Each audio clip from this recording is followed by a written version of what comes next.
आज आपण मालवणी पद्धतीने पडवळाची भाजी बनवतोय। खूपच औषधी गुणधर्म असलेली अशी ही भाजी आहे। या पद्धतीने जर तुम्ही भाजी बनवलीत तर तुम्ही एक चपातीऐवजी 2 चपात्या नक्की खाणार। पहिल्यांदा पडवळ आपल्याला धुवून घ्यायचा आहे आणि अशा पद्धतीने बारीक मी चिरून घेतेय। हे बघा असे तुकडे केलेले आहेत भाजीचे मी पडवळाच्या। इथे आपली सगळी पडवळाची भाजी चिरून झालेली आहे। आता इथे एक मी कढई घेतलेली आहे आणि त्याच्यामध्ये 2 चमचे तेल घालून घ्यायचं आहे। आणि तेल छानपैकी गरम झालं ना की आतमध्ये अर्धा चमचा मोहरी घालायची। मोहरी छानपैकी तडतडली पाहिजे। त्याच्यानंतर आतमध्ये आपण हिंग घालणार आहोत। मोहरी छानपैकी अशी फुटली ना की त्याचा कडवटपणा येत नाही। त्याच्यानंतर आतमध्ये आपल्याला कढीपत्ता घालून घ्यायचा आहे। इथे 7 ते 8 पानं घेतलेली आहेत मी कढीपत्त्याची। मी 2 चमचे तुरडा 2 तास भिजत ठेवली होती, ती इथे घालून घेतेय। तुम्ही चणा डाळ वापरलीत ना तरी चालू शकतं, तुरडा किंवा चणा डाळ घालून घ्यायची आतमध्ये, मग चव छान येते भाजीला ह्या।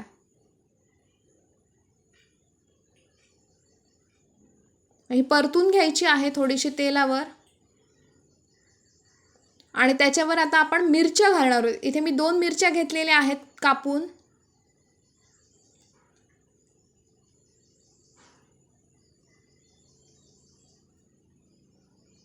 त्याच्यानंतर आपण कांदा घालणार आहोत। इथे मोठा एक कांदा मी बारीक चिरून घेतलेला आहे आणि तो घातलेला आहे।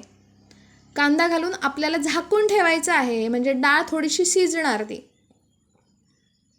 हे बघा अशी एक वाफ आली पाहिजे। एक वाफ आल्यानंतर भाजी ढवळून घ्यायची आणि आतमध्ये टोमॅटो घालून घ्यायचा। इथे मोठा एक टोमॅटो घेतलेला आहे भाजीत घालायला आणि वर सगळी जी पडवळाची भाजी आपण चिरून घेतलेली ती घालून घ्यायची आणि व्यवस्थित अशी ढवळून एकजीव करून घ्यायची। खूपच औषधी गुणधर्म असलेली अशी ही पडवळाची भाजी आठवड्यातून एकदा तरी खाल्लीच पाहिजे। आणि ही भाजी तुम्ही चपाती बरोबर, तांदळाच्या किंवा ज्वारी बाजरीच्या भाकरी बरोबर, नाचणीच्या भाकरी बरोबर पण खाऊ शकता। एक वाफ काढून घ्यायची आहे भाजीला।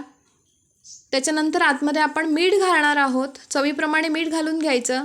त्याच्यानंतर अर्धा चमचा हळद घातलेली आहे मी। त्याच्यानंतर आतमध्ये आपण मालवणी मसाला घालणार आहोत। इथे 1 चमचा भरून मी मालवणी मसाला घातलेला आहे।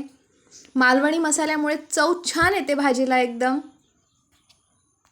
व्यवस्थित अशी भाजी ढवळून घ्यायची मसाले घालून झाल्यानंतर आणि आतमध्ये मी पाव वाटी पाणी घालतेय।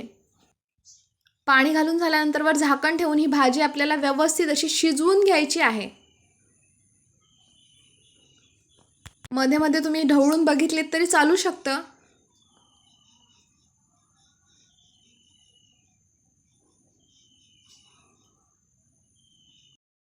ही भाजी शिजली आहे की नाही ते दाबून बघायचं, म्हणजे समजतं भाजी शिजली आहे की नाही ते।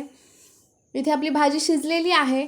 भाजी पूर्णपणे शिजल्यानंतर काय करायचं, थोडा वेळ त्याच्यावरचं झाकण काढून टाकायचं, म्हणजे काय होणार, आतमध्ये जे एक्स्ट्राचं जे पाणी असेल ना ते निघून जाणार। वर झाकण ठेवायचं नाही अजिबात। एकदा भाजी शिजली ना की वर झाकण ठेवायचं नाही, आतमधलं सगळं पाणी निघून गेलं पाहिजे। त्याच्यानंतर काय करायचं, वर मी खोबरं घालतेय। खोबरं घालून व्यवस्थित अशी ही भाजी ढवळून घ्यायची। खोबरं घातलं ना की भाजीला वाफ काढावी लागते, जर वाफ नाही काढली ना तर भाजी खराब होण्याची शक्यता असते। त्याच्यामुळे आपण इथे एक वाफ काढून घेणार आहोत भाजीला। छान अशी वाफ काढून घ्यायची आणि इथे बघू शकता आपली इथे भाजी बनवून तयार झालेली आहे मस्तपैकी। एकदम चविष्ट अशी भाजी तयार होते। तुम्ही एकदा खाल्लीत ना तर तुम्ही परत परत बनवणार अशी ही भाजी आहे आणि खूपच औषधी आहे। तुम्ही नक्की करून बघा ही भाजी। आणि आजचा जर माझा व्हिडिओ आवडला असेल तर माझ्या व्हिडिओला लाईक आणि शेअर करा आणि आरतीज किचनला जर अजून सबस्क्राईब केलं नसेल तर आरतीज किचनला सबस्क्राईब करा। आणि आजचा व्हिडिओ तुम्हाला कसा वाटला हे मात्र तुम्ही नक्की मला कमेंट करून सांगा। थँक्यू।